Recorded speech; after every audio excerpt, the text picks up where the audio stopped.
ਸਤਿ ਸ਼੍ਰੀ ਅਕਾਲ। ਤੁਸੀਂ ਜੁੜੇ ਹੋਏ ਹੋ ਪੰਜਾਬੀ USA ਦੇ ਨਾਲ ਤੇ ਮੈਂ ਹਾਂ ਪ੍ਰਵੀਨ ਸ਼ਰਮਾ ਲੈ ਕੇ ਹਾਜ਼ਰ ਹਾਂ ਪ੍ਰੋਗਰਾਮ ਖਬਰ ਤੇ ਨਜ਼ਰ। ਖਬਰ ਤੇ ਨਜ਼ਰ ਪ੍ਰੋਗਰਾਮ ਦੇ ਵਿੱਚ ਕੀ ਅਹਿਮ ਤੇ ਕੀ ਖਾਸ ਖਬਰਾਂ ਨੂੰ ਲੈ ਕੇ ਚਰਚਾ ਕਰਨ ਦੇ ਲਈ ਜੁੜ ਚੁੱਕੇ ਨੇ ਪੰਜਾਬ ਤੋਂ ਸੀਨੀਅਰ ਪੱਤਰਕਾਰ, ਉੱਘੇ ਲੇਖਕ ਤੇ ਸਰਗਰਮ ਸਮਾਜਿਕ ਕਾਰਕੁਨ ਦੀਪਕ ਸ਼ਰਮਾ ਜਨਾਰਥਲ ਜੀ। ਸ਼ਰਮਾ ਜੀ, ਸਤਿ ਸ਼੍ਰੀ ਅਕਾਲ, ਸਵਾਗਤ ਹੈ ਜੀ। ਸਤਿ ਸ਼੍ਰੀ ਅਕਾਲ ਪ੍ਰਵੀਨ ਜੀ, ਸਾਰੇ ਦਰਸ਼ਕਾਂ ਨੂੰ ਸਰੋਤਿਆਂ ਨੂੰ ਪਿਆਰ ਭਰੀ ਸਤਿ ਸ਼੍ਰੀ ਅਕਾਲ। ਸਤਿ ਸ਼੍ਰੀ ਅਕਾਲ ਜੀ। ਪ੍ਰੋਗਰਾਮ ਦੇ ਵਿੱਚ ਅੱਗੇ ਵਧਣ ਤੋਂ ਪਹਿਲਾਂ ਧੰਨਵਾਦ ਕਰਦੇ ਚਲੀਏ ਸਪਾਂਸਰਸ ਦਾ, ਜਿਹੜੇ ਜ਼ਰੀਆ ਬਣਦੇ ਨੇ ਇਹਨਾਂ ਪ੍ਰੋਗਰਾਮਾਂ ਨੂੰ ਤੁਹਾਡੇ ਤੱਕ ਪਹੁੰਚਾਉਣ ਦੇ ਲਈ। ਖਾਲਸਾ ਇੰਸ਼ੋਰੈਂਸ ਏਜੰਸੀ ਵਾਲੇ, ਜਿਨ੍ਹਾਂ ਤੋਂ ਤੁਸੀਂ ਹਰ ਤਰੀਕੇ ਦੀ ਇੰਸ਼ੋਰੈਂਸ ਲੈ ਸਕਦੇ ਹੋ। ਇੰਸ਼ੋਰੈਂਸ ਬਾਰੇ ਪਤਾ ਕਰਨ ਦੇ ਲਈ ਇਹਨਾਂ ਦਾ ਨੰਬਰ ਹੈ 408-272-2500। ਇਹ 1992 ਤੋਂ ਲਗਾਤਾਰ ਇੰਸ਼ੋਰੈਂਸ ਬਿਜ਼ਨਸ ਦੇ ਵਿੱਚ ਸ਼ਾਨਦਾਰ ਸੇਵਾਵਾਂ ਦੇ ਰਹੇ ਨੇ ਤੇ ਅਮਰੀਕਾ ਭਰ ਦੇ ਵਿੱਚ ਇੰਸ਼ੋਰੈਂਸ ਕਰਦੇ ਨੇ। ਓਬਾਮਾ ਕੇਅਰ, ਮੈਡੀਕੇਅਰ ਜਾਂ ਫਿਰ ਕਵਰਡ ਕੈਲੀਫੋਰਨੀਆ ਬਾਬਤ ਪਾਲਿਸੀ ਕਰਵਾਉਣ ਦੇ ਲਈ, ਸਲਾਹ ਲੈਣ ਦੇ ਲਈ ਅੱਜ ਹੀ ਕਾਲ ਕਰੋ 408-272-2500 ਤੇ। ਟਰਕੀਅਨ ਇਮੀਗ੍ਰੇਸ਼ਨ ਲਾ ਫਰਮ ਵਾਲੇ, ਜੇ ਟਰਕੀਅਨਾਂ ਟੋਰਨ ਟਰਕੀਅਨਾਂ ਦੇ ਨਾਲ ਤੁਸੀਂ US ਇਮੀਗ੍ਰੇਸ਼ਨ ਬਾਬਤ ਕੋਈ ਵੀ ਸਲਾਹ ਕਰਨੀ ਹੈ, ਕੋਈ ਵੀ ਸਵਾਲ ਪੁੱਛਣਾ, ਤੇ ਇਹਨਾਂ ਦਾ ਨੰਬਰ ਹੈ 4159090503। ਗੁਰਦੀਪ ਸਿੰਘ ਬਿਰਤੀ ਕਲੋਵਿਸ, ਮਨਦੀਪ ਸਿੰਘ ਸੈਨ ਹੋਜ਼ੇ, Onkar Singh Fresno, Gurnam Singh ਐਂਟੀਲੋਪ, Jarnail Singh Seattle, Mandeep Dhillon university ਤੇ ਲਾਲੀ ਸਿੰਘ ਗਰੇਵਾਲ ਫਰੀਮੌਂਟ ਤੋਂ। ਇਹਨਾਂ ਸਾਰੇ ਹੀ ਸਪਾਂਸਰਸ ਦਾ ਬਹੁਤ ਬਹੁਤ ਧੰਨਵਾਦ। ਤੇ ਜੇਕਰ ਤੁਸੀਂ ਵੀ ਪੰਜਾਬੀ USA ਦੇ ਇਹਨਾਂ ਪ੍ਰੋਗਰਾਮਾਂ ਨੂੰ ਸਪਾਂਸਰ ਕਰਨਾ ਚਾਹੁੰਦੇ ਹੋ ਤਾਂ ਸਟੂਡੀਓ ਦਾ ਨੰਬਰ ਹੈ 408-272-5200। ਅੱਜ ਦਾ ਖਬਰ ਤੇ ਨਜ਼ਰ ਪ੍ਰੋਗਰਾਮ ਸਾਲ 2026 ਦੀ 16 ਜੁਲਾਈ ਦਾ ਪ੍ਰੋਗਰਾਮ ਹੈ ਤੇ ਦਿਨ ਅੱਜ ਵੀਰਵਾਰ ਹੈ। ਖਬਰਾਂ ਦੇ ਵੱਲ ਆਈਏ ਤੇ ਸ਼ੁਰੂਆਤ ਕਰੀਏ ਇਸ ਵੇਲੇ ਦੀ ਖਾਸੀ ਚਰਚਿਤ ਖਬਰ ਤੋਂ। ਸ਼ਰਮਾ ਜੀ, ਖਬਰ ਜੁੜੀ ਹੈ ਅਕਾਲੀ ਦਲ ਬਾਦਲ ਦੀ ਸਿਆਸਤ ਦੇ ਨਾਲ ਤੇ ਪੰਜਾਬ ਦੀ ਸਰਕਾਰ ਦੇ ਨਾਲ ਤੇ ਪੰਜਾਬ ਦੇ ਵਿੱਚ ਵਾਪਰੀਆਂ ਵੱਡੀਆਂ ਇਤਿਹਾਸਕ ਘਟਨਾਵਾਂ ਦੇ ਨਾਲ। ਸੁਖਬੀਰ ਬਾਦਲ ਦੇ ਕੀ ਜੇਲ੍ਹ ਜਾਣ ਦੇ ਦਿਨ ਨੇੜੇ ਆ ਗਏ ਨੇ ਜੀ? ਪ੍ਰਵੀਨ ਜੀ, ਆਪਾਂ ਇਸ ਪਹਿਲੂ ਦੇ ਉੱਤੇ ਕਈ ਵਾਰ ਚਰਚਾ ਕੀਤੀ ਹੈ ਜੀ ਕਿ ਸੁਖਬੀਰ ਬਾਦਲ ਕੀ ਵਿਧਾਨ ਸਭਾ ਚੋਣਾਂ ਤੋਂ ਪਹਿਲਾਂ ਇੱਕ ਵਾਰ ਅੰਦਰ ਜਾਣਗੇ, ਜੀ ਜੀ ਕਿ ਉਹਨਾਂ ਨੂੰ ਅੰਦਰ ਭੇਜਿਆ ਜਾਊਗਾ। ਇੱਕ ਦਿਨ ਪਹਿਲਾਂ ਮੁਕੇਰੀਆਂ ਦੇ ਵਿੱਚ ਰਾਜਨੀਤਿਕ ਸਟੇਜ ਤੋਂ ਜਿਹੜੀ ਸਰਕਾਰੀ ਰਾਜਨੀਤਿਕ ਸਟੇਜ ਹੁੰਦੀ ਆ ਉਹ ਤੋਂ ਹੀ, ਕਿਉਂਕਿ ਹੁਣ ਸਰਕਾਰ ਨਹੀਂ ਰਹਿੰਦੀ, ਰਾਜਨੀਤਿਕ ਸਟੇਜਾਂ ਹੀ ਬਣ ਗਈਆਂ ਉਹ। ਸੋ ਉੱਥੋਂ ਵੀ ਇਹ ਗੱਲ ਦੁਹਰਾਈ ਗਈ ਕਿ ਇਹ ਕਹੀ ਜਾਂਦੇ ਨੇ ਸਾਡੀ ਵਾਰੀ ਨਹੀਂ ਆਉਂਦੀ, ਵਾਰੀ ਆਊਗੀ, ਇਹਨਾਂ ਦੀ ਵਾਰੀ ਆਊਗੀ ਜੇਲ੍ਹ ਜਾਣ ਦੀ। ਅੱਛਾ, ਠੀਕ ਹੈ ਜੀ। ਸੋ ਇਹ ਗੱਲ ਮੁੱਖ ਮੰਤਰੀ ਭਗਵੰਤ ਮਾਨ ਲਗਭਗ ਪਿਛਲੇ ਕਾਫੀ ਸਮੇਂ ਤੋਂ ਜਨਤਕ ਪਲੇਟਫਾਰਮਾਂ ਤੇ ਸਾਂਝੀ ਕਰ ਰਹੇ ਨੇ। ਸੋ ਕੀ ਇਹ ਮਹਿਜ ਇੱਕ ਬਿਆਨ ਹੈ ਜੀ, ਕੀ ਇਹ ਸੰਕੇਤ ਹੈ, ਕੀ ਇਹ ਦਾਅਵਾ ਹੈ, ਤੇ ਕੀ ਇਸ ਨੂੰ ਅਮਲੀ ਜਾਮਾ ਪਹਿਨਾਇਆ ਜਾ ਰਿਹਾ? ਦੇਖੋ, ਜੇ ਤਾਂ ਤੱਥਾਂ ਸਬੂਤਾਂ ਦੇ ਆਧਾਰ ਤੇ ਇਹ ਸਾਬਤ ਹੁੰਦਾ ਹੈ ਕਿ ਉਸ ਬੇਅਦਬੀ ਦੀਆਂ ਘਟਨਾਵਾਂ ਦੇ ਵਿੱਚ ਇਹ ਸਾਜ਼ਿਸ਼ ਘਾੜਿਆਂ 'ਚ ਸ਼ਾਮਲ ਨੇ, ਤਦ ਸਰਕਾਰ ਹੁੰਦਿਆਂ ਇਹਨਾਂ ਨੇ ਕੋਈ ਅਜਿਹਾ ਰੋਲ ਨਿਭਾਇਆ, ਤਦ ਤੇ ਇੱਕ ਕੀ 10 ਸੁਖਬੀਰ ਅੰਦਰ ਦੇ ਹੋਏ ਜੇ, ਫਿਰ ਬਾਅਦ ਕਿਉਂ ਨਹੀਂ ਅਜੇ ਤੱਕ? ਜੀ ਸਵਾਲ ਇਹ। ਤੇ ਜੇ ਇਸ ਨੀਅਤ ਨਾਲ ਇਹ ਦੇਣਾ ਕਿ ਦੂਜੀ ਪਾਰਟੀ ਦਾ ਲੀਡਰ ਹੈ ਤੇ ਆਪਾਂ ਇਸ ਲਈ ਅੰਦਰ ਦੇਣਾ, ਆਪਣੀ ਲਾਗ ਡਾਟ ਹੈ ਜੀ, ਆਪਣੀ ਲੱਗਦੀ ਹੈ, ਫਿਰ ਇਹ ਰਾਜਨੀਤਿਕ ਬਦਲਾਖੋਰੀ ਹੋ ਇਹਨੂੰ ਦੇਖਿਆ ਜਾਊਗਾ। ਸਹੀ ਹੈ। ਉਹਦਾ ਪਹਿਲੂ ਇੱਕ ਇਹ ਹੈ ਕਿ ਇਹ 2015 ਦੀਆਂ ਘਟਨਾਵਾਂ ਨੇ ਜੀ।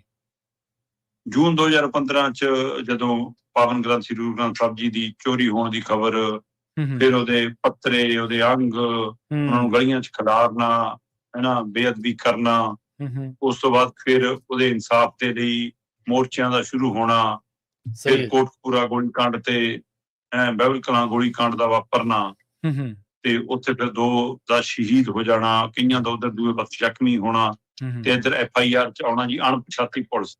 ਸਹੀ ਹੈ, ਬਿਲਕੁਲ। ਜਲੂਸ ਤਾਂ ਅਕਾਲੀ BJP ਸਰਕਾਰ ਨੇ ਉੱਥੇ ਹੀ ਕਢਾ ਲਿਆ ਸੀ ਆਪਣਾ, ਬਾਦਲ ਟੱਬਰ ਨੇ ਉੱਥੇ ਹੀ ਕਢਾ ਲਿਆ ਸੀ ਆਪਣਾ, ਕਿ ਪਹਿਲਾਂ ਤਾਂ ਪੁਲਿਸ ਜੇ ਤੁਹਾਡੇ ਕਹੇ ਤੇ ਗਈ ਤਾਂ ਤੁਹਾਡੀ ਮਨਸ਼ਾ ਕੀ ਸੀ, ਜੇ ਤੁਹਾਡੇ ਹੁਕਮਾਂ ਤੋਂ ਬਿਨਾਂ ਚਲੇਗੀ ਤਾਂ ਤੁਹਾਡੀ ਸਰਕਾਰ ਕਾਹਦੀ ਸੀ। ਤੇ FIR ਦੇ ਵਿੱਚ ਜੇ ਪੁਲਿਸ ਵੀ ਅਣਪਛਾਤੀ ਹੈ, ਸੂਬੇ ਦੇ ਵਿੱਚ ਗੋਲੀਆਂ ਵੀ ਅਣਪਛਾਤੀਆਂ ਸਰਕਾਰੀ, ਫਿਰ ਤੁਸੀਂ ਕੀ ਸਿਸਟਮ ਹੈ? ਤੇ ਸੁਖਬੀਰ ਬਾਦਲ ਉਸ ਸਮੇਂ ਗ੍ਰਹਿ ਮੰਤਰੀ ਸੀ। ਸਹੀ ਹੈ, ਬਿਲਕੁਲ। ਪੰਜਾਬ ਦੇ ਉਪ ਮੁੱਖ ਮੰਤਰੀ ਸੀ। ਉਸ ਜ਼ਿੰਮੇਵਾਰੀ ਦੇ ਨਾਤੇ ਜੇ ਜਵਾਬਦੇਹੀ ਤੈਅ ਕਰਨੀ ਹੈ ਤਾਂ ਉਹ ਕਹਿੰਦਾ ਵੀ ਇਹੀ ਜੀ ਜਵਾਬਦੇਹੀ ਮੇਰੇ ਤੋਂ 10 ਵਾਰ ਲੱਗੀ। ਇਹੋ ਜਿਹੀਆਂ ਪੁੱਛਾਂ ਗਿੱਛਾਂ ਮੇਰੇ ਤੋਂ ਪਹਿਲਾਂ ਕਿੰਨੀ ਵਾਰ ਹੋਣੀਆਂ, ਮੈਂ ਪਹਿਲਾਂ ਵੀ ਆਇਆ, ਇਸ ਵਾਰ ਵੀ ਆ ਜਾਊਂਗਾ ਜੀ। ਪਰ ਲੋਕ ਇਹ ਵੀ ਪੁੱਛ ਰਹੇ ਨੇ ਕਿ ਸੁਖਬੀਰ ਨੂੰ ਬੁਲਾਇਆ ਚੰਗਾ ਕੀਤਾ, ਪੁੱਛੋ, ਪਰ ਕਦੇ ਜਿਹੜਾ ਸਿਰਸਾ ਮੁਖੀ ਨੂੰ ਬੁਲਾਇਆ, ਕਦੇ ਉਧਰ ਨੂੰ ਉਹ ਕੀਤਾ ਨਾ, ਉਧਰ ਕਦੇ ਹਨੀਪ੍ਰੀਤ ਨੂੰ ਬੁਲਾਇਆ ਨਾ, ਉਹਨਾਂ ਦੇ ਵੀ ਬੋਲਦੇ ਨੇ ਸਾਰੀ ਯੋਜਨਾਵਾਂ ਦੇ ਵਿੱਚ, ਪ੍ਰਕਿਰਿਆਵਾਂ ਦੇ ਵਿੱਚ। ਸਹੀ ਹੈ।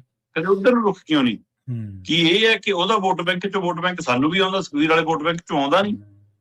ਸਹੀ ਹੈ। ਸੋ ਲੋਕ ਇਸ ਤਰੀਕੇ ਨਾਲ ਵੀ ਸਵਾਲ ਕਰ ਰਹੇ ਨੇ। ਤੁਸੀਂ ਇਹ ਦੇਖੋ ਕਿ ਇਨਸਾਫ ਕਿੱਥੇ ਹੈ ਸਾਰੇ ਘਟਨਾਕ੍ਰਮ ਜੋ ਆਪਾਂ ਪਹਿਲਾਂ ਵੀ ਕਈ ਵਾਰ ਚਰਚਾ ਕੀਤੀ। ਹਾਂਜੀ ਹਾਂਜੀ ਬਿਲਕੁਲ। ਇਹ ਸਿੱਟ ਨਵੀਂ ਬਣੀ ਹੈ। ਹੂੰ।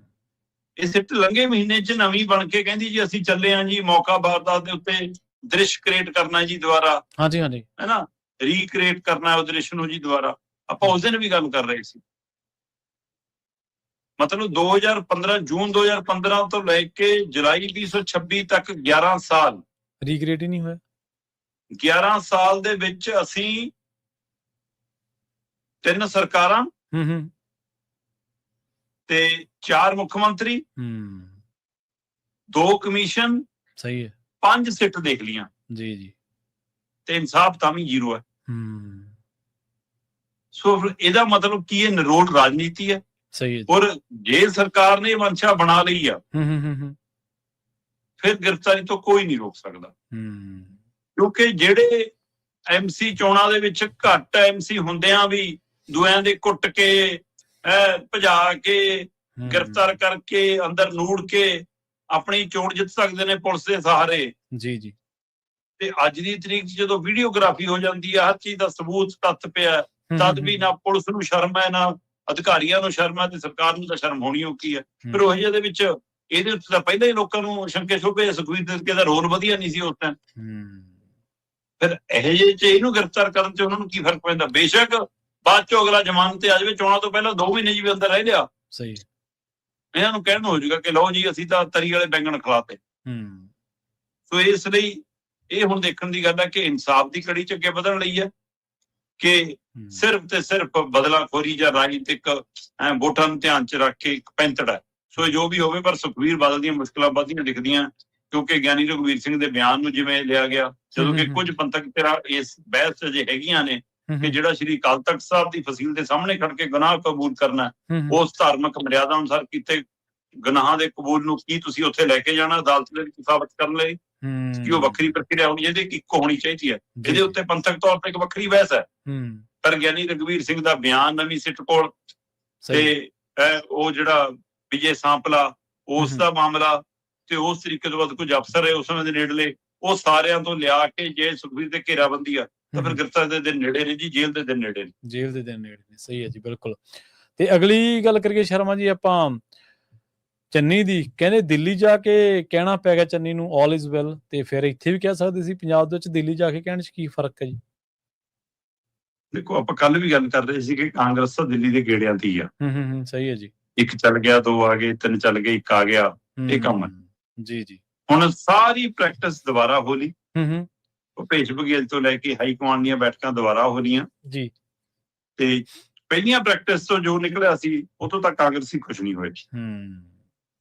ਤੇ ਹੁਣ ਦੂਜੀ ਪ੍ਰੈਕਟਿਸ ਚੋਂ ਖੁਸ਼ ਹੋਣਗੇ ਲੱਗਦਾ ਨਹੀਂਗਾ। ਸਹੀ ਹੈ, ਬਿਲਕੁਲ ਜੀ। ਕਹਿਣ 'ਚ ਤੇ ਸਭ ਠੀਕ ਹੋਣ 'ਚ ਫਰਕ ਹੁੰਦਾ। ਉਹਨੇ ਬੈਲ ਕਹਿਣ ਨਾਲ ਸਭ ਠੀਕ ਨਹੀਂ ਹੋ ਜਾਂਦਾ। ਹੁਣ ਮਤਲਬ ਕਿ ਭੁਪੇਸ਼ ਬਘੇਲ ਨੂੰ ਰਾਹੁਲ ਗਾਂਧੀ ਨੇ ਜਦੋਂ ਆਪਣੇ ਘਰ ਨੂੰ ਤੁਰਤਾ ਕਿ ਜਾ ਤੂੰ ਅਜੇ ਘਰ ਨੂੰ, ਤੈਨੂੰ ਹੁਣ ਮੈਂ ਨਹੀਂ ਮਿਲਣਾ ਜੀ, ਉਸ ਤੋਂ ਬਾਅਦ ਚੰਨੀ ਧੜੇ ਨੇ ਦਿੱਲੀ ਦਾ ਰੁਖ ਕੀਤਾ। ਠੀਕ ਹੈ। ਪਤਾ ਲੱਗਾ ਕਿ ਚਰਨਜੀਤ ਚੰਨੀ, ਸੁਖਜਿੰਦਰ ਰੰਧਾਵਾ, ਰਾਣਾ ਗੁਰਜੀਤ, ਇਹਨਾਂ ਨੂੰ ਹਾਈ ਕਮਾਂਡ ਨੇ ਬੁਲਾਇਆ ਸੀ। ਕੇਸੀ ਵੇਣੂਗੋਪਾਲ, ਹੋ ਸਕਦਾ ਖੜਗੇ ਹੋਰਾਂ ਨਾਲ ਵੀ ਮੁਲਾਕਾਤ ਹੋਈ ਹੋਵੇ ਕੇਸੀ ਵੇਣੂਗੋਪਾਲ ਨਾਲ ਮੀਟਿੰਗ ਤੋਂ ਬਾਅਦ। ਪਰ ਪ੍ਰੈਸ ਨਾਲ ਸਾਹਮਣਾ ਕਰਦਿਆਂ ਕਿਹਾ ਜੀ ਕਿ ਘੰਟਾ 1.5 ਘੰਟਾ ਬੜੀ ਗੰਭੀਰ ਬੈਠਕ ਹੋਈ ਹੈ, ਅਸੀਂ ਆਪਣੀ ਗੱਲ ਰੱਖਣੀ ਸੀ, ਸਾਡੀ ਗੱਲ ਸੁਣੀ ਗਈ, ਪਰ ਅਸੀਂ ਕਾਂਗਰਸ ਦੇ ਸਿਪਾਹੀ ਆ, ਰਾਹੁਲ ਗਾਂਧੀ ਦੇ ਨਾਲ ਆ, ਜਿਹੜੇ ਰੌਲਾ ਪਾਉਂਦੇ ਨੇ ਕਿ ਛੱਡ ਕੇ ਚੱਲ ਜਾਣਗੇ, ਕਿਤੇ ਨਹੀਂ ਛੱਡ ਕੇ ਜਾਂਦੇ ਅਸੀਂ ਜੀ। ਸਾਡਾ ਤਾਂ ਰੱਬ ਵਰਗਾ ਹੈ ਰਾਹੁਲ ਗਾਂਧੀ ਸਾਡੇ ਲਈ, ਜਿੱਥੇ ਸਾਨੂੰ ਖੜੇ ਰਹਿਣ ਕਹਿਣਗੇ ਉੱਥੇ ਖੜੇ ਰਵਾਂਗੇ। ਸੋ ਇਸ ਲਈ ਇਸ ਤਰੀਕੇ ਨਾਲ ਕਹਿ ਕੇ ਕਿਹਾ ਕਿ ਆਲ ਇਜ਼ ਵੈਲ ਹੈ ਜੀ, ਸਾਰਾ ਕੁਝ ਠੀਕ ਹੈ। ਹਾਈ ਕਮਾਂਡ ਜੋ ਫੈਸਲਾ ਲਊਗੀ ਸਾਨੂੰ ਮਨਜ਼ੂਰ ਸੀ, ਅਸੀਂ ਆਪਣੀ ਗੱਲ ਰੱਖਣੀ ਸੀ, ਸਾਡੀ ਗੱਲ ਰੱਖ ਦਿੱਤੀ ਗਈ। ਠੀਕ ਹੈ। ਅੱਛਾ, ਤੇ ਇਹ ਗੱਲਾਂ ਤੁਸੀਂ ਪਹਿਲਾਂ ਰੱਖ ਚੁੱਕੇ ਸੀ ਸਾਰੀਆਂ। ਸਹੀ ਹੈ। ਪਹਿਲਾਂ ਰੱਖਣ ਤੋਂ ਬਾਅਦ ਉਹਨਾਂ ਨੇ ਜੋ ਫੈਸਲਾ ਸੁਣਾਇਆ ਸੀ ਉਹ ਵੀ ਹਾਈ ਕਮਾਂਡ ਨੇ ਸੁਣਾਇਆ ਸੀ। ਫਿਰ ਨਵਾਂ ਕੀ ਹੈ? ਉਹ ਮਨਜ਼ੂਰ ਕਿਉਂ ਨਹੀਂ ਸੀ ਤੇ ਹੁਣ ਕਿਉਂ? ਇਹ ਮਸਲਾ ਸਹੀ ਹੈ। ਅਸਲ 'ਚ ਜਿਹੜੇ ਰਾਹੁਲ ਗਾਂਧੀ ਨੇ ਭੁਪੇਸ਼ ਬਘੇਲ ਨੂੰ ਮਿਲਣ ਤੋਂ ਇਨਕਾਰ ਕਰਤਾ, ਉਸੇ ਰਾਹੁਲ ਗਾਂਧੀ ਨੇ ਚੰਨੀ ਧੜੇ ਨੂੰ ਵੀ ਮਿਲਣ ਤੋਂ ਇਨਕਾਰ ਕਰਤਾ ਜੀ। ਤੇ ਪ੍ਰਤਾਪ ਬਾਜਵੇ ਨੂੰ ਜੋ ਬੁਲਾ ਕੇ ਕਿਹਾ ਗਿਆ, ਸੁਣਿਆ ਗਿਆ, ਉਹ ਤੋਂ ਬਾਅਦ ਚੰਨੀ ਉਹਨਾਂ ਨੂੰ ਦਿੱਲੀ ਬੁਲਾਇਆ ਗਿਆ ਕਿ ਦੱਸਣ ਲਈ ਕਿ ਅਸੀਂ ਫੈਸਲਾ ਨਹੀਂ ਬਦਲਣਾ, ਜਾਂ ਇਹ ਕਹਿੰਦੇ ਤੁਸੀਂ ਗੱਲ ਰੱਖ ਜੋ ਅਸੀਂ ਬਦਲ ਲਾਂਗੇ। ਤੇ ਬਦਲਣੇ ਦੇ ਵਿੱਚ ਪ੍ਰਗਟ ਸਿੰਘ ਤੋਂ ਲੈ ਕੇ ਪ੍ਰਤਾਪ ਬਾਜਵਾ ਤੱਕ ਦੇਖ ਰਹੇ ਨੇ ਕਿ ਜੇ ਇਹਨਾਂ ਨੂੰ ਨਹੀਂ ਬਣਾਉਣਾ ਤਾਂ ਫਿਰ ਸਾਨੂੰ ਬਣਾ ਦਿਓ, ਅਸੀਂ ਸਾਂਝੇ ਹਾਂ। ਸਹੀ ਹੈ। ਇਹ ਸਾਂਝੇ ਦੀ ਦੌੜ ਦੇ ਵਿੱਚ ਕੀ ਪ੍ਰਧਾਨ ਬਦਲਿਆ ਜਾਊਗਾ ਜਾਂ ਨਹੀਂ ਜਾਊਗਾ, ਇਹ ਆਉਂਦਾ ਸਮਾਂ ਦੱਸੂਗਾ। ਫਿਲਹਾਲ ਦਿੱਲੀ 'ਚ ਜੋ ਕੁਝ ਠੀਕ ਕਹਿ ਕੇ ਆਏ ਨੇ, ਪੰਜਾਬ ਆਉਂਦੇ ਕੀ ਹੋਊਗਾ ਦੇਖਣ ਵਾਲੀ ਗੱਲ ਆ, ਖਾਸ ਕਰਕੇ ਜਦੋਂ ਟਿਕਟਾਂ ਦੀ ਵੰਡ ਦਾ ਮਾਮਲਾ ਆਉਂਦਾ। ਅਜੇ ਕਾਂਗਰਸ ਦਾ ਕਲੇਸ਼ ਨਿਬੜਿਆ ਨਹੀਂਗਾ ਜੀ। ਸਹੀ ਹੈ। ਅਗਲੀ ਗੱਲ ਕਰੀਏ ਦੁਆਬੇ ਦੀ। ਕਹਿੰਦੇ ਮੋਦੀ ਜੀ ਵਾਰ-ਵਾਰ ਦੁਆਬੇ ਦਾ ਹੀ ਰੁਖ ਕਰ ਰਹੇ ਨੇ ਜੀ। ਦੇਖੋ, ਪ੍ਰਧਾਨ ਮੰਤਰੀ ਨਰਿੰਦਰ ਮੋਦੀ ਹੋਰਾਂ ਦੀ ਅੱਜ ਹੈਗੀ ਆ ਪੰਜਾਬ ਫੇਰੀ। ਠੀਕ ਹੈ ਜੀ। ਇਹਦੇ ਵਿੱਚ ਮਤਲਬ ਕਿ ਉਹਨਾਂ ਨੇ ਪਹਿਲਾਂ ਹਰਿਆਣੇ 'ਚ ਕੁਝ ਥਾਵਾਂ ਤੇ ਉਦਘਾਟਨ ਦੇ ਲਈ ਜਾਣਾ ਹੈ। ਉਸ ਤੋਂ ਬਾਅਦ ਉਹਨਾਂ ਨੇ ਪੰਜਾਬ ਦੀ ਰਾਜਧਾਨੀ ਚੰਡੀਗੜ੍ਹ ਆਉਣਾ ਹੈ। ਜੀ। ਤੇ ਚੰਡੀਗੜ੍ਹ ਦੇ ਵਿੱਚ ਮਤਲਬ ਕਿ 45 ਕੁ ਮਿੰਟ ਦਾ ਸ਼ੋਅ ਹੈ ਨਰਿੰਦਰ ਮੋਦੀ ਜੀ ਦਾ। ਠੀਕ ਹੈ। ਸ਼ੋਅ ਹੀ ਕਵਾਂਗੇ ਕਿਉਂਕਿ ਕਲਾਕਾਰੀ ਵੀ ਹੈ ਤੇ ਲੀਡਰਸ਼ਿਪ ਵੀ ਅੰਦਰ ਹੈਗੀ ਹੈ।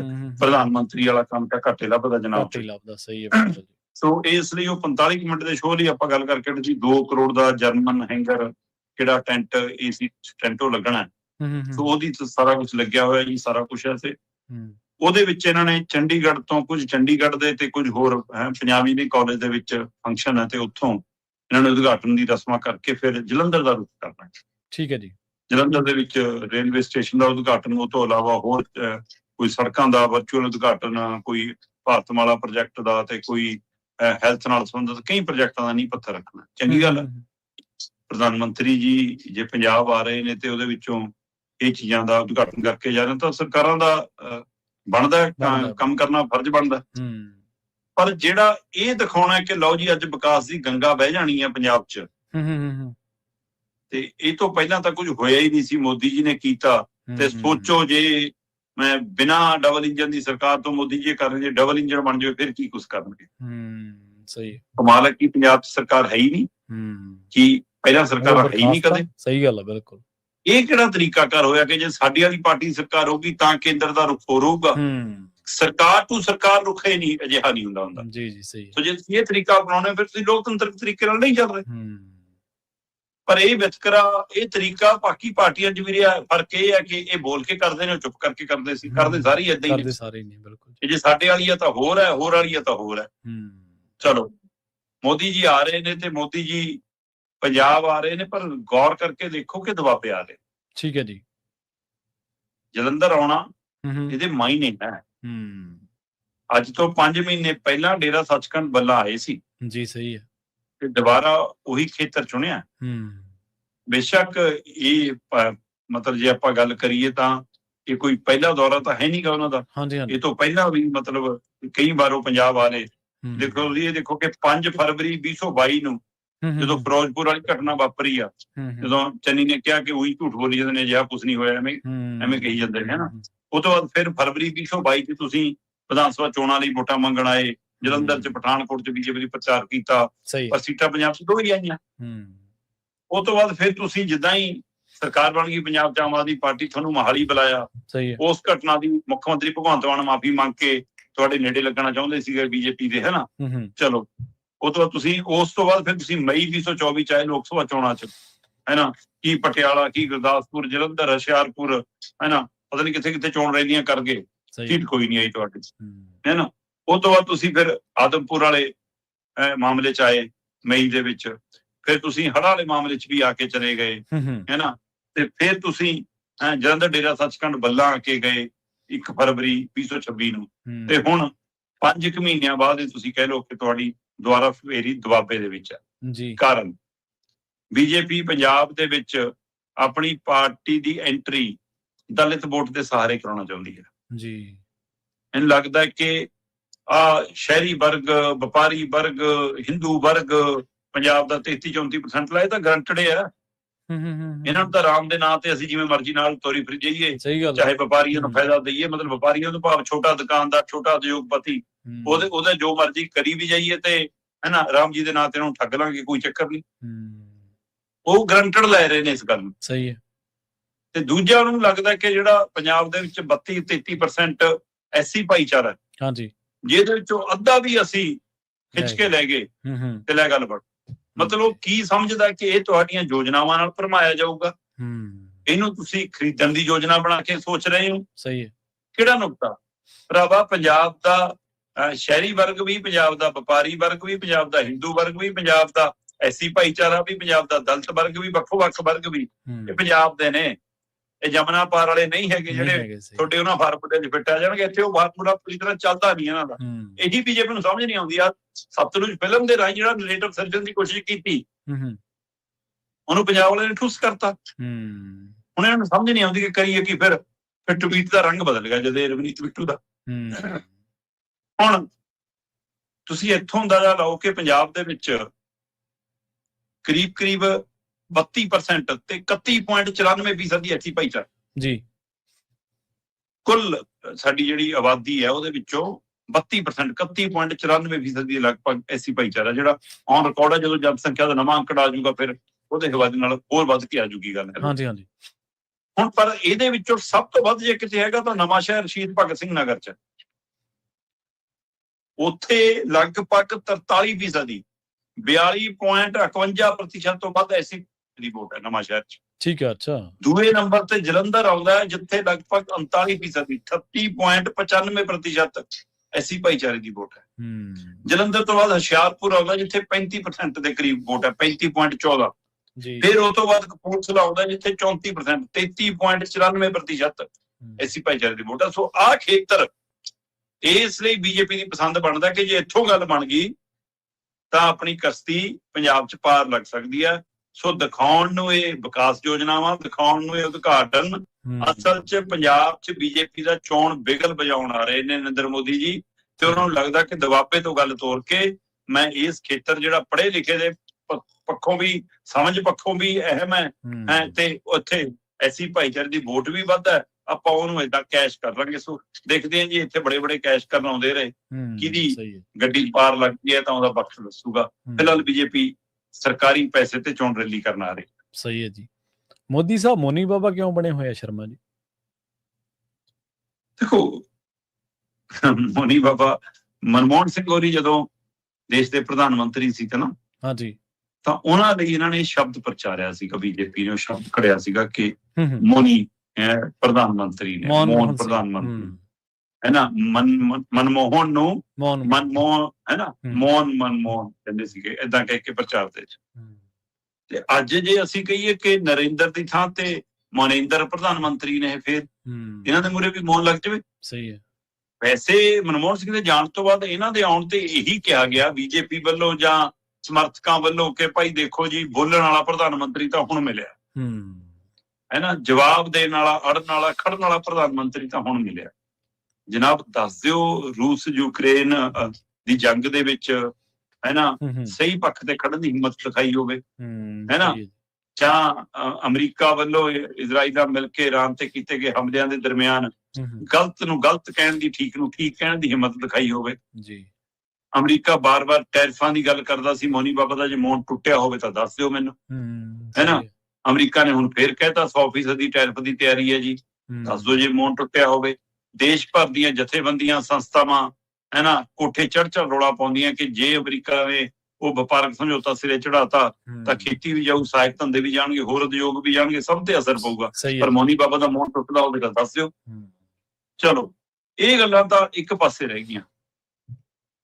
ਜਿਹੜੇ ਆਧਾਰ ਤੇ ਬੀਜੇਪੀ ਨੇ ਆਪਣਾ ਵੋਟ ਬੈਂਕ ਕਾਇਮ ਕੀਤਾ, ਯੋਜਨਾਵਾਂ ਦੀ ਬਜਾਏ ਧਰਮ ਦੀ ਆੜ, ਧਰਮ ਦੇ ਵਿੱਚ ਰਾਮ ਜੀ ਦਾ ਸਹਾਰਾ ਜੀ, ਉਸ ਰਾਮ ਮੰਦਿਰ ਦੇ ਜਦੋਂ ਚੜਾਵੇ ਦਾ ਮਾਮਲਾ ਆਇਆ ਤਦ ਵੀ ਮੋਨੀ ਬਾਬਾ ਮੌਨ ਹੋ ਗਏ। ਮੋਨੀ ਬਾਬਾ ਦਾ ਮੌਨ ਉੱਥੇ ਵੀ ਨਹੀਂ ਟੁੱਟਿਆ। ਮੈਨੂੰ ਦੱਸੋ ਕਿ ਰਾਮ ਮੰਦਿਰ ਦੇ ਮਾਮਲੇ 'ਚ ਪਹਿਲੇ ਦਿਨ ਤੋਂ, ਜਦੋਂ ਟਰਸਟ ਬਣਨ ਦੀ ਪ੍ਰਕਿਰਿਆ ਹੋਣ ਤੋਂ ਪਹਿਲਾਂ ਜ਼ਮੀਨਾਂ ਦਾ ਖਰੀਦ ਦਾ ਪਹਿਲੂ ਆਇਆ, ਹਾਂਜੀ, ਤਦ ਮਸਲਾ ਬਣ ਗਿਆ ਕਿ ਵੀ ਇਹ ਤਾਂ ਜ਼ਮੀਨ ਪਹਿਲਾਂ ਐਂ ਕਰ ਲਈ, ਫਿਰ ਟਰਸਟ ਦੇ ਨਾਮ ਕਰ ਲਈ, ਇਹ ਤਾਂ ਕਪੜਾ ਕਰੋੜਾਂ ਅਰਬਾਂ ਦਾ। ਮੋਨੀ ਬਾਬਾ ਨੇ ਕੋਈ ਮੌਨ ਤੋੜਿਆ ਹੋਵੇ ਤਾਂ ਦੱਸੋ। ਟਰਸਟ ਇਹਨਾਂ ਦੀ ਇੱਛਾ ਅਨੁਸਾਰ ਬਣਿਆ, ਇਹਨਾਂ ਦੇ ਹੈ ਨਾ ਪਸੰਦ ਅਨੁਸਾਰ ਬਣਿਆ। ਰਾਮ ਮੰਦਿਰ ਜੀ ਦਾ ਨੀਂਹ ਪੱਥਰ ਇਹਨਾਂ ਨੇ ਰੱਖਿਆ। ਰਾਮ ਮੰਦਿਰ ਦੇ ਵਿੱਚ ਝੰਡਾ ਲਹਿਰਾਉਣ ਦੀ ਰਸਮ ਹੈ ਨਾ, ਮੂਰਤੀ ਸਥਾਪਨਾ ਦੀ ਰਸਮ, ਮੰਦਿਰ ਦੇ ਉਦਘਾਟਨ ਦੀ ਰਸਮ ਇਹਨਾਂ ਨੇ ਕੀਤੀ। ਪਹਿਲੀ ਬਰਸਾਤ 'ਚ ਹੈ ਨਾ ਅਯੋਧਿਆ ਦੇ ਰੇਲਵੇ ਸਟੇਸ਼ਨ ਤੋਂ ਲੈ ਕੇ ਰਾਮ ਮੰਦਿਰ ਦੇ ਅੰਦਰ ਗਰਭ ਗ੍ਰਹਿ ਤੱਕ ਸਾਰਾ ਕੁਝ ਹੋ ਗਿਆ ਸੀ ਜੀ। ਮੋਨੀ ਬਾਬਾ ਦਾ ਮੌਨ ਤਾਂ ਨਹੀਂ ਟੁੱਟਿਆ ਨਾ। ਹੁਣ ਇਹ ਚੜਾਵਾ ਇੱਕ ਵਾਰ ਦੀ ਗਿਣਤੀ ਦਾ ਮਸਲਾ ਵੀ ਨਹੀਂ ਹੈਗਾ, ਅਰਬਾਂ ਖਰਬਾਂ ਦਾ ਮਾਮਲਾ ਬਣ ਗਿਆ ਜੀ, ਪਰ ਮੋਨੀ ਬਾਬਾ ਦਾ ਮੌਨ ਨਹੀਂ ਟੁੱਟਿਆ। ਹੋਰ ਛੱਡੋ, ਇਹ ਤੋਂ ਪਹਿਲਾਂ CBSE ਵੱਲੋਂ 12ਵੀਂ ਦੇ ਪੇਪਰਾਂ ਦਾ ਮਾਮਲਾ ਆਇਆ, ਹੈ ਨਾ, ਤੇ ਉੱਥੇ ਜਨਾਬ ਦਾ ਮੌਨ ਨਹੀਂ ਟੁੱਟਿਆ। ਫਿਰ ਆ ਗਿਆ ਸੋਨਮ ਵਾਂਗਚੁਕ, ਉੱਥੇ ਹੈ ਨਾ ਲਗਾਤਾਰ ਮਰਨ ਵਰਤ ਤੇ ਹੈ, ਚਾਹੇ ਉਹ ਪਲੇਟਫਾਰਮ ਕਾਕਰੋਚ ਵਾਲਿਆਂ ਦਾ ਜਾਂ ਕੀ ਹੈ ਨਾ। ਪਰ ਉਹ ਨੀਟ ਪ੍ਰੀਖਿਆ ਵਾਲੇ ਮਾਮਲੇ 24 ਲੱਖ ਤੋਂ ਵੱਧ ਜਵਾਕ ਪਰਿਵਾਰ ਪ੍ਰਭਾਵਿਤ ਹੋਏ, ਮਾਪੇ ਪ੍ਰਭਾਵਿਤ ਹੋਏ, ਮੋਨੀ ਬਾਬਾ ਦਾ ਮੌਨ ਨਹੀਂ ਟੁੱਟਿਆ। ਨਾ ਜਿਹੜੇ ਆਧਾਰ ਤੇ ਤੁਹਾਡੀ ਰਾਜਨੀਤੀ ਟਿੱਕੀ ਹੋਵੇ, ਹੈ ਨਾ, ਮਤਲਬ ਅਡਵਾਨੀ ਦਾ ਰੱਥ ਯਾਤਰਾ ਜੀ, ਆਹ ਸਾਰਾ ਕੁਝ ਜੀ, ਉਹ ਸਾਰਾ ਕੁਝ ਜੀ, ਹੈ ਨਾ, ਤੇ ਉਹ ਫਸਲ ਤੁਸੀਂ ਵੱਢੀ ਹੋਵੇ, ਸਹੀ ਹੈ, ਤੇ ਹੁਣ ਤੁਸੀਂ ਉਸ ਰਾਮ ਜੀ ਦੇ ਨਾਂ ਦੇ ਉੱਤੇ ਹੋ ਰਹੇ ਘਪਲੇ ਤੇ ਵੀ ਨਾ ਬੋਲੋ, ਤੇ ਤੁਹਾਨੂੰ ਮੋਨੀ ਬਾਬਾ ਨਾ ਕਹੀਏ ਤਾਂ ਹੋਰ ਕੀ ਕਹੀਏ। ਸਹੀ ਹੈ। ਪਰ ਤੁਸੀਂ ਕਮਾਲ ਦੇਖੋ ਜੀ, ਨਰਿੰਦਰ ਮੋਦੀ ਵਿਰੋਧੀ ਧਿਰ ਦੇ ਵਿੱਚੋਂ ਵਿਰੋਧੀ ਧਿਰ ਦਾ ਲੀਡਰ ਰਾਹੁਲ ਗਾਂਧੀ ਅੱਜ ਕੱਲ ਨਰਿੰਦਰ ਮੋਦੀ ਹੋਰਾਂ ਦੀ ਸਰਕਾਰ ਨੂੰ ਜਾਂ ਇਹਨਾਂ ਨੂੰ ਹਰ ਮੁੱਦੇ ਤੇ ਘੇਰਦਾ। ਪਰ ਰਾਮ ਮੰਦਿਰ ਵਾਲੇ ਮਸਲੇ ਤੇ ਰਾਹੁਲ ਗਾਂਧੀ ਵੀ ਮੋਨੀ ਬਾਬਾ ਬਣੇ। ਰਾਮ ਮੰਦਿਰ ਵਾਲੇ ਮਾਮਲੇ ਤੇ, ਚੜਾਵੇ ਦੇ ਘਪਲੇ ਦੇ ਮਾਮਲੇ ਤੇ, ਠੱਗੀ ਚੋਰੀ ਦੇ ਮਾਮਲੇ ਤੇ ਰਾਹੁਲ ਗਾਂਧੀ ਦੀ ਇੱਕ ਵੀ ਟਿੱਪਣੀ, ਇੱਕ ਵੀ ਟਵੀਟ ਦਿਖਾ ਦਿਓ। ਮੈਜੋਰਟੀ ਸੈਂਟੀਮੈਂਟ ਦਾ ਹਿੱਸਾ ਹੈ ਕਿ ਭਾਈ ਜੇ ਮੈਂ ਬੋਲਿਆ ਇਸ ਮਸਲੇ ਤੇ ਤਾਂ ਉਸ ਮੁੱਖ ਮੁੱਦੇ ਤੇ ਧਿਆਨ ਹਟ ਕੇ ਮੇਰੇ ਤੇ ਸ਼ੁਰੂ ਹੋ ਜਾਣਗੇ, ਇਸ ਲਈ ਮੇਰੇ ਪਰਿਵਾਰ ਦੇ ਰੋਲ ਤੇ ਸ਼ੁਰੂ ਹੋ ਜਾਣਗੇ, ਤਾਂ ਨਹੀਂ ਡਰਦੇ ਬੋਲਦੇ। ਜਾਂ ਹੁਣ ਇਹ ਮੰਨਦੇ ਨੇ ਕਿ ਮੇਰਾ ਕੱਦ ਐਡਾ ਬੜਾ ਹੋ ਗਿਆ, ਪਹਿਲਾਂ ਜੇ ਮੋਦੀ ਬੋਲੂ ਤਾਂ ਮੈਂ ਜਵਾਬ ਚ ਬੋਲੂ, ਨਹੀਂ ਇਸ ਮਸਲੇ ਤੇ ਜੇ ਮੋਦੀ ਨਹੀਂ ਬੋਲਦਾ ਮੈਂ ਨਹੀਂ ਬੋਲਦਾ। ਤਾਂ ਰਾਹੁਲ ਗਾਂਧੀ ਜਾਣਦੇ ਨੇ। ਪਰ ਜੇ ਪ੍ਰਧਾਨ ਮੰਤਰੀ ਮੋਨੀ ਬਾਬਾ ਇਹਨਾਂ ਮਸਲਿਆਂ ਦੇ ਉੱਤੇ ਜਾਂ ਹੋਰ ਮੁੱਦਿਆਂ ਦੇ ਉੱਤੇ, ਤਾਂ ਫਿਰ ਰਾਹੁਲ ਗਾਂਧੀ ਵੀ ਮੋਨੀ ਬਾਬਾ। ਪਰ ਅੱਜ ਪੰਜਾਬ ਆ ਰਹੇ ਨੇ ਨਰਿੰਦਰ ਮੋਦੀ ਜੀ।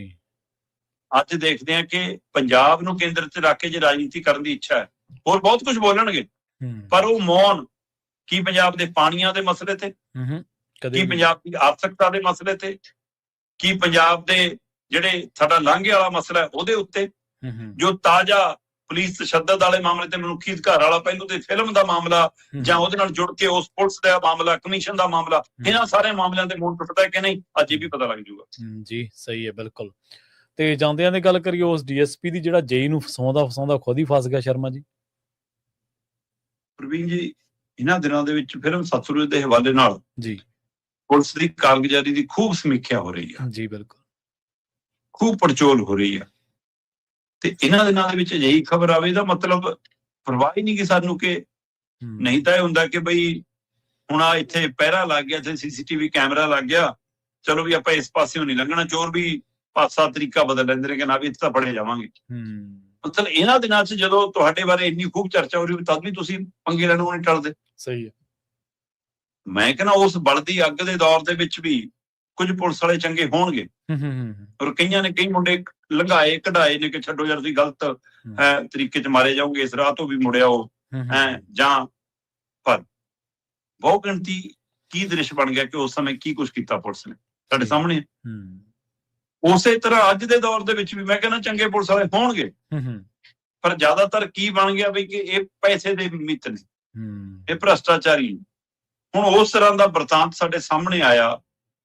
ਇੱਕ ਜੇਈ ਹੈ ਜੀ ਪਾਵਰਕੌਮ ਦਾ ਜੀ, ਅਮਿਤ ਕੁਮਾਰ, ਠੀਕ ਹੈ ਜੀ, ਉਹ ਮੰਡੀ ਰੋਡਾਂ ਵਾਲੀ ਤੋਂ ਅਰਨੀ ਵਾਲਾ ਨੂੰ ਆਪਣੀ ਡਿਊਟੀ ਤੇ ਜਾ ਰਿਹਾ। ਰਾਹ ਦੇ ਵਿੱਚ ਪੈਂਦੀ ਹੈ ਗੰਗ ਕਨਾਲ ਜੀ। ਗੰਗ ਕਨਾਲ ਦੇ ਉੱਤੇ, ਪੁਲ ਦੇ ਉੱਤੇ ਇੱਕ ਨਲਕਾ ਹੈ, ਤੇ ਨਲਕੇ ਦਾ ਪਾਣੀ ਇਹਨਾਂ ਠੰਡਾ ਹੁੰਦਾ ਹੈ, ਨਹਿਰਾਂ ਦੇ ਉੱਤੇ ਜਿਵੇਂ ਕਈ ਥਾਵਾਂ ਤੇ ਲੱਗੇ ਨੇ। ਹਾਂਜੀ ਬਿਲਕੁਲ। ਉੱਥੇ ਅਕਸਰ ਲੋਕ ਰੁਕ ਕੇ ਪਾਣੀ ਪੀਂਦੇ, ਭਰਦੇ, ਲੈ ਕੇ ਜਾਂਦੇ ਦੇਖੇ ਜਾਂਦੇ। ਹੁਣ ਉਹਦਾ ਹੋ ਸਕਦਾ ਰੂਟੀਨ ਸੀ ਜਾਂ ਕੀ ਸੀ, ਉਹ ਉੱਥੇ ਰੁਕ ਕੇ ਆਪਣੇ ਵਾਟਰ ਕੂਲਰ ਦੇ ਵਿੱਚ ਪਾਣੀ ਭਰਦਾ ਸੀ ਗੱਡੀ 'ਚ। ਜੀ।